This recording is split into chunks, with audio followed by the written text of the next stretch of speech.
Title: Waking the Wendigo. In the small, snowbound town of Pine Hollow, the evening sky turned a deep slate gray as twilight settled in like a shroud. The wind howled through the pine trees, whispering secrets of the woods to anyone who dared to listen. Local legends abounded about creatures lurking just beyond the tree line, but the most chilling tale belonged to the Wendigo, a spirit of insatiable hunger that prowled the forest, stalking those who dared to wander too far. 16-year-old Mia Reynolds had always held a fascination for those old stories, finding comfort in the thrill of the unknown. She often spent her weekends exploring the woods with her friends, sharing ghost stories while the wind howled in agreement. They stayed close to the town's edge, despite the tales. But one Friday evening, curiosity wormed its way into Mia's mind. The group had been told the Wendigo could be summoned on the winter solstice, which was just days away. They scoffed at the idea until a flicker of excitement ignited within Mia, an idea that danced in her mind like the flickers of their campfire. "Let's venture deeper into the woods," Mia proposed, her voice rising above the crackling flames. "We can challenge the legend. It's just a story, right?" Her friends exchanged wary glances, but the thrill of adventure masked their fear.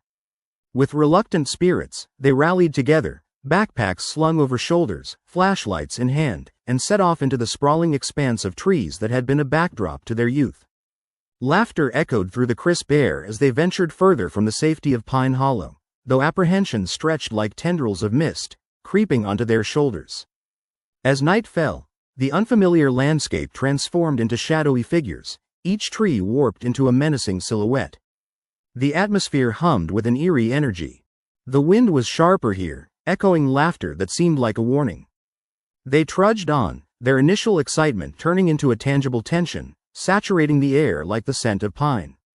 "It's getting late," Sarah, one of Mia's friends, murmured, glancing around nervously. "Maybe we should head back now? It's just a little further." "I want to find the clearing where we can summon it," Mia urged, her adventurous spirit refusing to back down. The others hesitated, but the thought of adventure inked with fear bound them to her call. They reached a small clearing, bathed in moonlight. Above them, the stars twinkled, oblivious to the foreboding tension curling in their chests. "This is it," Mia said, her voice low, almost reverential.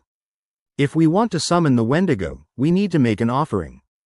She removed a small pocket knife from her jacket, its blade gleaming like a serpent.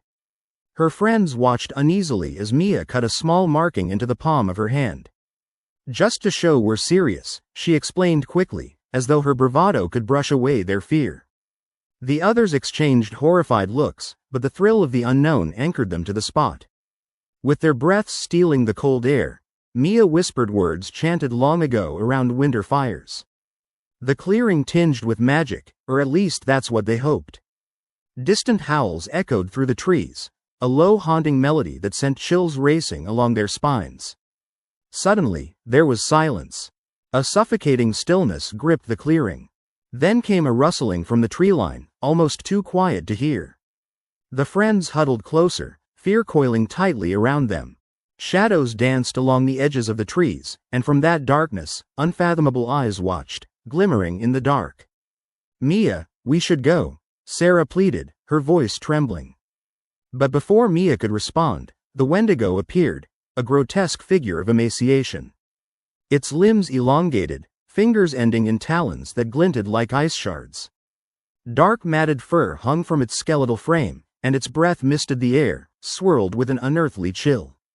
An insatiable hunger flickered in its gaze, locking eyes with Mia, who stood frozen as though bewitched.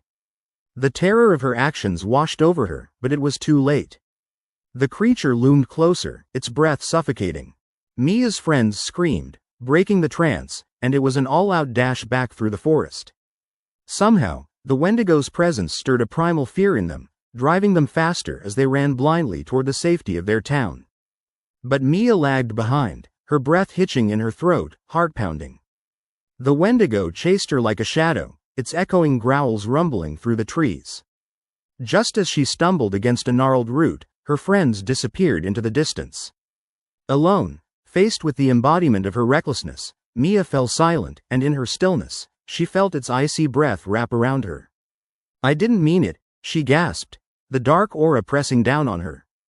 The Wendigo cocked its head, acknowledging her fear, before retreating to the depths of the forest, its hunger unsated. As morning broke, the town awoke unaware of the terror that had seeped into their lives.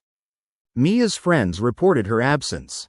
When they searched the woods, they found a bloodied pocketknife but no sign of Mia. Every year after, new stories circulated about the girl who dared summon the Wendigo and was consumed by her own legend. An echo of a laugh that could be heard on the wind, whispering of insatiable hunger amidst the trees, as the Wendigo slumbered, waiting for its next summoner.